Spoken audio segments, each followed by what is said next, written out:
E aí galera, tudo bem? Esse vídeo em particular eu faço não vou mentir pra vocês, mas eu faço com muito temor no meu coração. Porque é triste ter que falar disso, mas a gente precisa falar.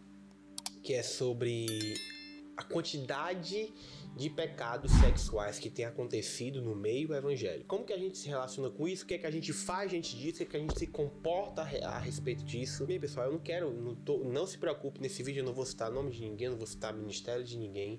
E eu sou aquela pessoa que sou afetada. Como assim, Pedro? Como é que eu sou afetado? Gente, eu sou aquela pessoa que teve que ir na internet e ver que aquele pregador, que pra mim era aquele pastor, e eu nem digo dos daqui do Brasil, porque os dos Brasil, a maioria que fizeram besteira, pra mim nunca tiveram relevância nenhuma, até não era muito assim de assustar.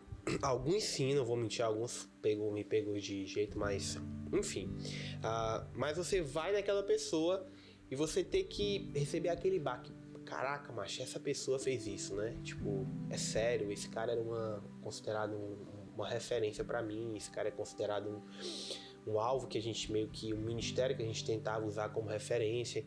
E pô, cara, esse cara caiu, e agora? E aí você tem livros, às vezes você tem livros desses autores, você tem material dessas pessoas, e você fica, caraca, macho, isso fez, e agora? O que é que eu faço, né? Tipo, o que ele escreveu, você começa a questionar as suas verdades. Pô, eu tenho verdades aqui que são alvo, foram geradas a partir do que esse cara disse, do que esse cara escreveu. Primeira coisa assim, eu acredito, irmãos, que todos nós somos pecadores, eu não tô falando isso aqui pra passar pano, mas eu acredito que até essas pessoas que caíram, as contribuições teológicas e doutrinárias delas, nem todas devem ser desprezadas. Entendeu? Porque se eu acredito que quem fala é o Espírito Santo de Deus e não o homem, e o Espírito Santo de Deus, ele usa nós mesmo falhos, com defeito, eu acredito que o Espírito Santo de Deus usou aquele cara, aquela pessoa, aquele homem, aquela mulher, eu não sei, e realmente ele falou por parte de Deus. E o fato de alguns anos depois aquela pessoa ter caído, isso não anula o fato de que Deus falou antes, até que aquela pessoa nunca não passou a vida toda cai. E quem caiu foi a pessoa. Deus não caiu nem nunca vai cair. O Senhor sempre vai estar de pé.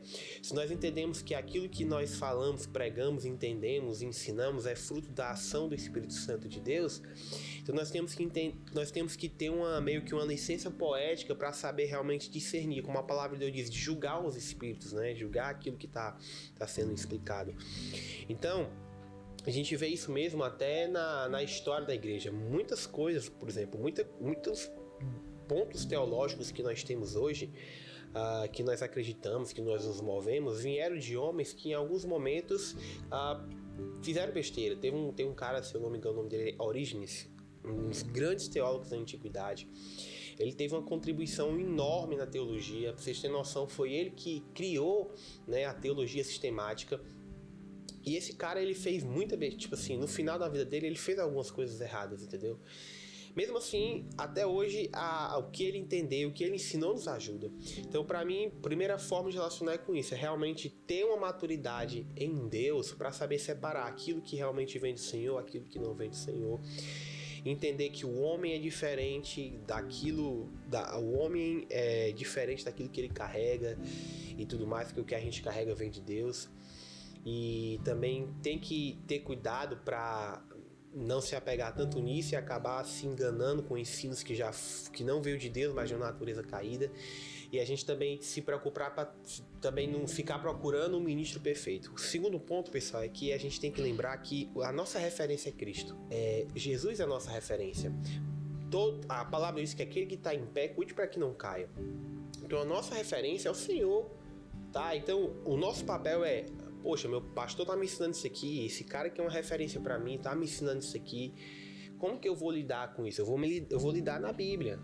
O cara pregou isso, isso é bem estranho, vou ler na Bíblia, vou em oração. Então a gente tem que ter esse exercício de saber que Cristo é o cabeça, entendeu? O cabeça da igreja é Cristo e a revelação vem por parte dele. A gente não tem que ser meras marionetes que somos manipulados, porque tem gente que nem a Bíblia lê mais. Tem gente que tudo que elas têm é um culto no domingo à noite. O cara mal vai pra igreja e vai no domingo à noite, toda a confissão de fé que ela tem é o que o padre fala, é o que o pastor fala.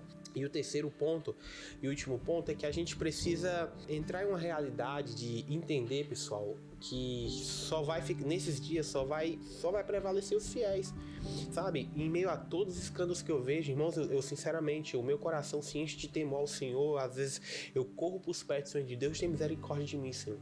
Senhor, me ajuda a ficar de pé.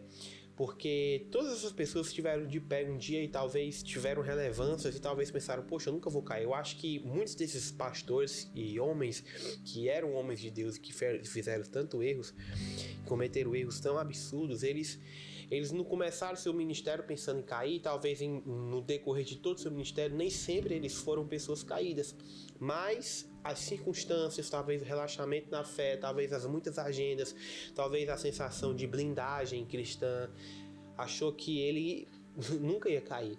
Mas a palavra diz, quem está em pé, cuide para que não caia. Eu sou um afetado, digamos assim, gente, tá na hora de a gente se tornar um cristão mesmo pra valer, entendeu?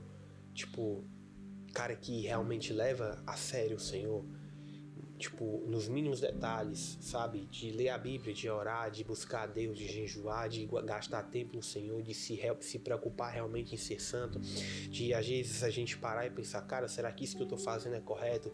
A gente parar e pensar aí, tipo, cara, será que isso aqui que eu tô vivendo, isso aqui que eu tô dizendo tá de acordo com o Senhor? E a gente realmente, porque às vezes eu percebo que as pessoas meio que tentam conciliar, sabe? Ah, cara, tudo bem, depois eu me ajeito. E não, isso aqui não é o 100% correto, mas também não é o 100% errado. Dá pra conviver, dá pra empurrar com a barriga. E às vezes isso daí é uma escada que está te levando pra um buraco. Então eu acho que para os dias que estão por vir, o que vai nos manter de pé realmente é essa capacidade de nós sermos verdadeiramente fiéis ao Senhor. Se gostou desse vídeo, se esse vídeo te abençoe, então peço a você que você compartilhe com